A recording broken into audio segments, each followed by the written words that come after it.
Hey guys, my name is Michelle Harris and I'm a destination wedding photographer and educator based in the DMV.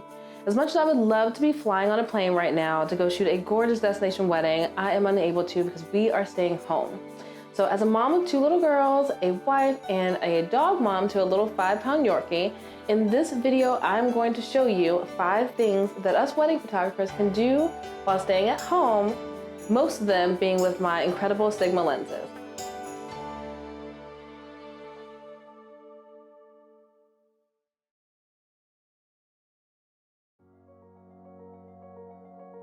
Okay, so first things first, we're gonna do branding photos.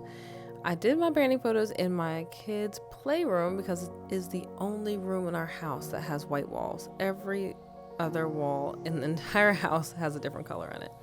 So I just had to make do with what we had, and I had to move their toys out of the way and set everything up. Definitely gonna take a couple tries to get the right amount of distance between the camera and myself so that I don't have too much in it. And I'm using the Sigma 35mm 1.4. So that's pretty much all I have room for in this tiny little playroom with my kids. So I started out with my settings around 3.2 for the aperture and ended up lowering it down a little bit. I'm gonna also increase my ISO up to 3200. And the first branding photo I wanted to take was with one of my friend's sweatshirts. It says, "I'm fine, it's fine, everything's fine." And so I wanted to highlight the sweatshirt. My dog always interrupts everything I do, so I figured I'd go ahead and take a picture with her real quick. So the first pictures that I took ended up working out, but I really wanted to get closer and really focus on my shirt, so I adjusted it again. And we're going to try one more time.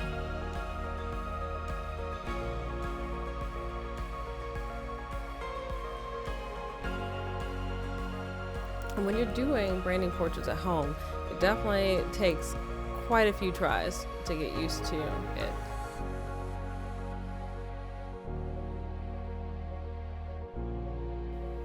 Alright, so I changed into a different shirt and I wanted to highlight this Kate Spade wallet that I have that I plan on giving away in my M Harris Hustlers Facebook group. So I made sure to change my shirt so that I'd have a lighter background, so if I wanted to post it on my Instagram, it would go a little bit more with my feed. So I tried a couple different looks where I was smiling and then where I was a little bit more serious. I haven't really figured out which one I like better, but I have multiple options and that's what I wanted to make sure I ended up with.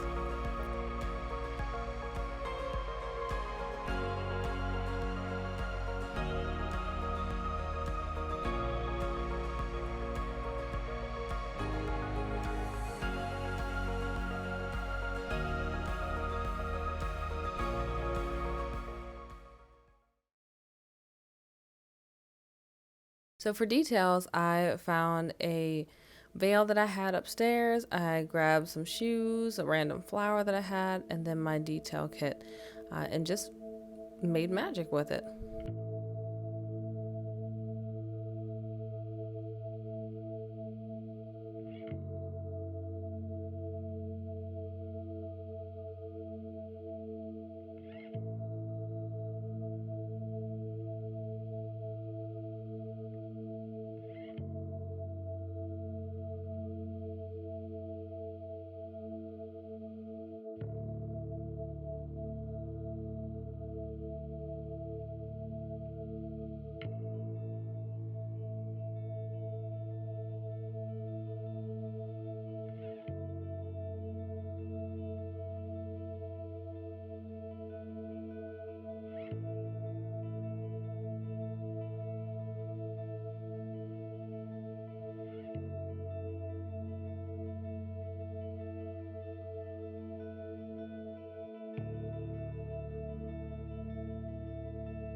So the third thing we can do at home is take family portraits. So this is actually the very, very first time that me and my family has ever done this. So it was definitely a learning curve for us. I use the same Sigma 35 1.4, and I always start with me and the girls and then go into individual pictures of each of them.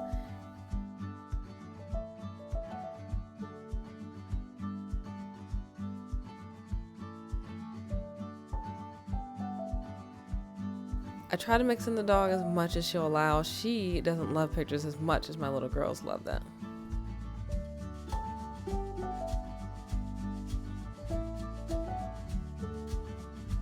And then we do our big family photo. Getting the dog to focus on the camera with no one behind it is definitely the hardest part of family photos at home.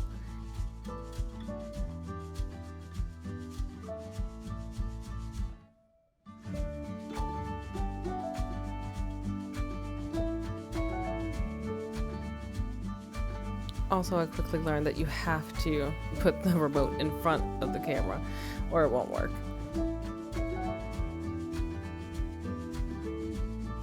And I always finish it with a picture of me and my husband, and we were very, very grateful to get a picture with Blush as well.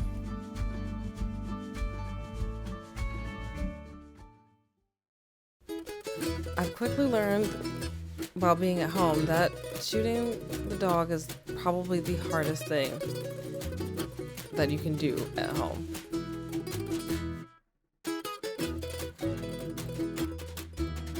Because she does not want to stay still or be bothered with a camera ever.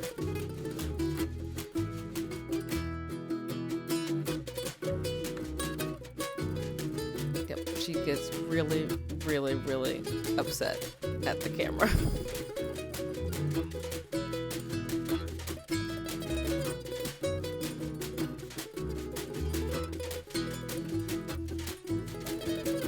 It's definitely her least favorite thing ever.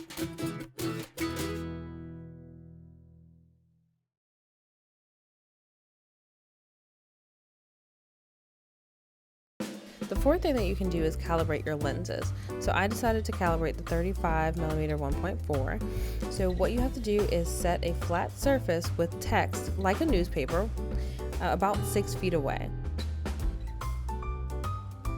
And it has to sit on a textured surface, so you could also do this in grass as opposed to the carpet that I did mine on.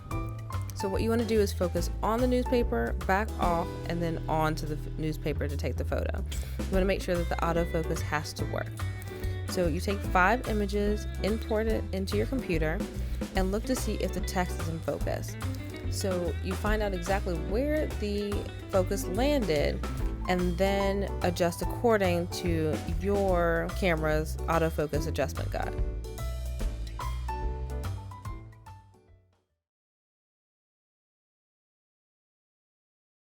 The fifth and final thing that you can do from home is to create an educational series for your brides. I do this via Loom on my computer. You don't even have to have a professional camera to do this. Hello, M. Harris brides. So I'm popping in here just to go over a couple things that you'll need to know for the beginning of your wedding day. So the first thing that we need to know is that you have to get all of your details together. So it's really, really, really important that you have your rings together in one place. So don't have the men have one ring and you have another. You have to make sure that you have both of them together. Okay, and it would be best if it was with you, because I always come to see the brides first and check in with you, and then we go see the grooms. So if you can have all of your rings in one place, have your invitation. This is so, so important. There's so many people who do not have their invitations. It's really, really hard for me to make something really beautiful with all your details without having a main subject in the middle. And I would really love to highlight your invitation, but we have to make sure that you have it in order to do that. So make sure you have your invitation, have your rings, have your jewelry all in one place, your shoes, things like that. But I've also created a PDF for you so that you can use it as a checklist to know exactly what you need to have each day. Thank you for taking the time to watch this video, and I hope that the tips that I've shared are helpful to you while you're at home.